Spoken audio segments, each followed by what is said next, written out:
Hey guys, it's Graham. Welcome back to my channel, and today I'm going to be talking about how to have tough conversations with your host parents. Before I start this video, please be sure to like and subscribe to the channel and click that notification bell so you can stay up to date on all the new videos. I keep up with every single comment, every like, every subscriber, so thank you all so much for the support you've given me, and we have a long way to go. That being said, let's jump right into the content of this video.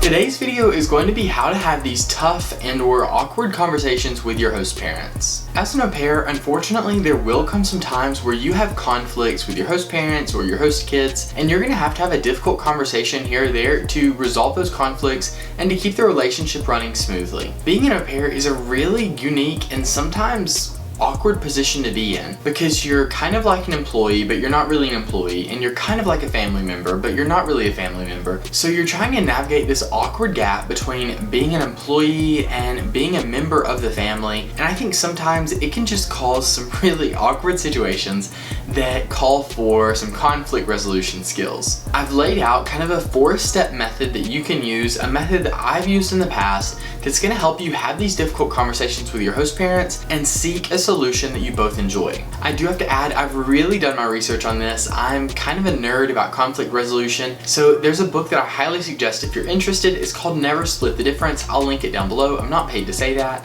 I just think everyone should read it. The last thing I'm going to say before I jump into point 1 is that if you are an au pair right now and you're watching this video because there is a conflict and you do need to have a hard conversation with your host parents, please try to remember that there are 2 sides to every single story. And I know you may be really up in arms because I've been there, but try to think before you walk into this conversation what the host family feels about this and what's going on with them. They may be having something completely different that you don't know about happening. So just try to keep that in mind and be considerate as you plan to have this difficult conversation.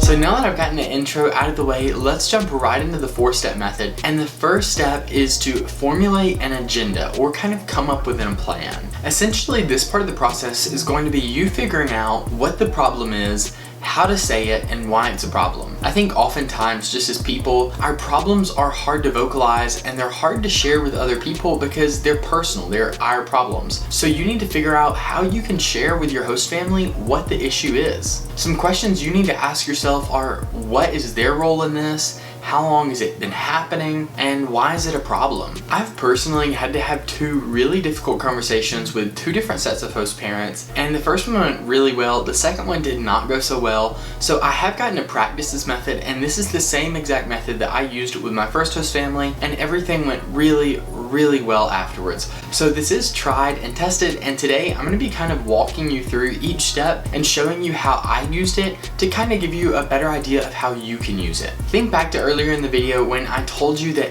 I have used this before. So the first way that I used this formulating an agenda, essentially the problem was I was having a lot of behavioral issues with my oldest host child with my first host family. We were about a month in and things just weren't jiving between me and her. We were having really good days and really good moments, but then all of a sudden there would just be these outlashes, and I mean, it was really unexpected, uncalled for, and I was having a hard time managing it. At this point, I asked myself this exact same question, why is it a problem?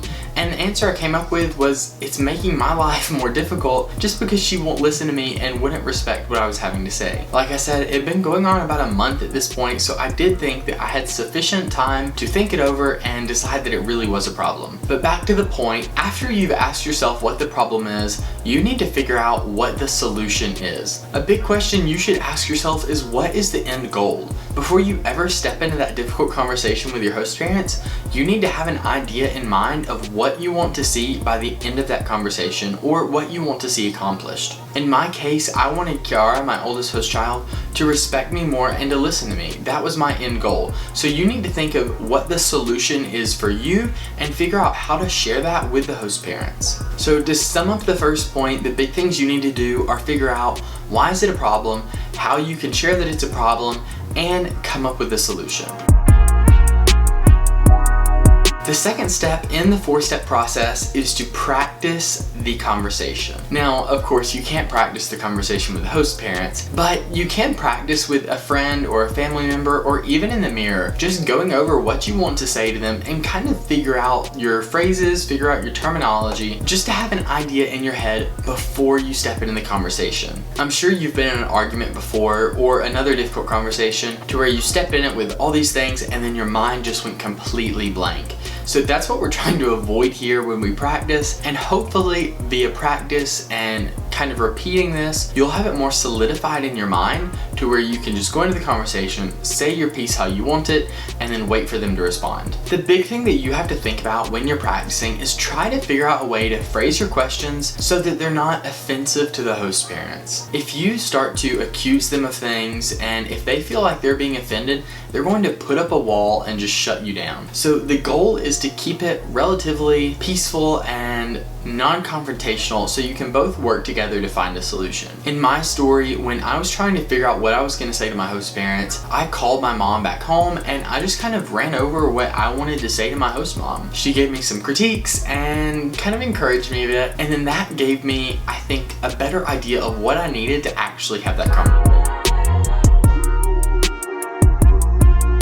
Step 3 of the process is deceivingly simple, but it is just to talk with the parents, have the conversation. I said it was deceivingly simple because this can really be an intricate thing, especially when you have an intricate problem. So the first thing you need to do is set up a good time to talk with them. You probably don't want to talk to them when they're going to be distracted or when they have other things going on. You want to have their full and undivided attention. Setting up a time to talk with them beforehand does 2 things. 1, it gives you a good time to have their full attention, but 2, it also kind of plants that seed in their mind that something is wrong and they're probably going to be thinking about what they've done. I don't suggest you carve out a huge amount of time, but maybe just like 10 or 15 minutes after dinner or on the way to pick up the kids, something like that, to where you can just sit down one-on-one, or you with your host parents, and have that difficult conversation without being interrupted or without having distractions. So now that you're actually in the conversation, this is the part where it gets a bit more difficult. A big thing to keep in mind when you are having this difficult conversation is to be honest, but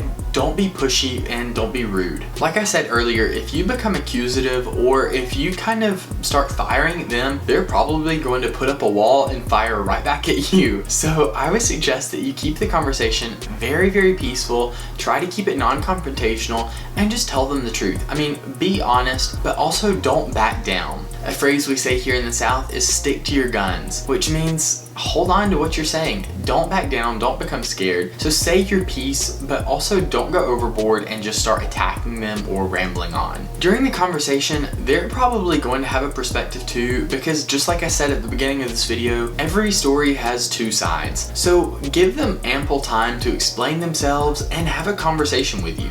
This shouldn't be a monologue where you're just spilling a bunch of information on them. You do want to have a genuine, productive conversation here, so be sure to listen to their side of it too and show them respect while they're speaking. I would say the absolute biggest thing here, and this is something that I have to work on myself, is know when to walk away. If you're having the conversation and you see that your host parents really aren't budging or they're not grasping what you're getting, don't continuously just hammer at them, because they'll probably put up a wall and start shooting back. So understand that there comes a time in every discussion to where you just need to walk away. If they are becoming defensive, then you've already lost. They're probably not going to hear a word you're saying. So if they do become defensive, or if they start accusing you of things too, that's when I would probably end the conversation and either pick it up at a different time or figure out a different solution. My big advice for having the talk is to be honest, but don't be abrasive and don't be rude. Step 4, the last step of the process, is probably the most difficult and nerve-wracking, and that is to wait and develop a plan B. I'm going to be making another video really soon about how to come up with an au pair plan B, so be watching out for that. But essentially what I'm saying here when I refer to a plan B is come up with another option. If you've had this difficult conversation with the parents and then a couple weeks have passed, or of course it depends on the problem what the solution would be, but some time has passed and nothing has changed, then that's when I would look for a plan B or another option. If the problem you're having is a really big deal, then I would probably look to rematch if there hasn't been any solution. But if it's a relatively small problem and you're willing to overlook it or you're willing to live with it, then you need to figure that out too and just find out what you're willing to do. Don't go crazy and don't just insist on rematching if things don't change immediately. Do give it time, be patient, and just see what happens in the long run. I would say if a month has passed or several weeks have passed and nothing has changed, that means you either need to rehab that conversation or you need to look to rematch. If you're in a difficult situation like this and you don't know whether to rematch, talk about it down in the comments below. I know a lot of other current au pairs follow the channel, so I'm sure they would love to give you advice, as would I. I know it's extremely difficult to have these conversations. It can be really awkward, especially if you don't like confrontation. I do encourage you, be strong, be courageous, and just be honest with your host parents. I think that host parents appreciate honesty as much as they appreciate any attribute, and honesty is necessary in any relationship. So be you, be honest to yourself, and I wish you the best of luck. Alright guys, so that wraps up the video on my 4-step method to having difficult conversations with your host parents. If you've enjoyed it, please like and subscribe and leave me a comment down below. Be sure to watch out for new videos, and I'll be posting those every Monday and Thursday, so I hope to see you then. Thank you so much for watching. Muchas gracias y hasta luego. Ciao.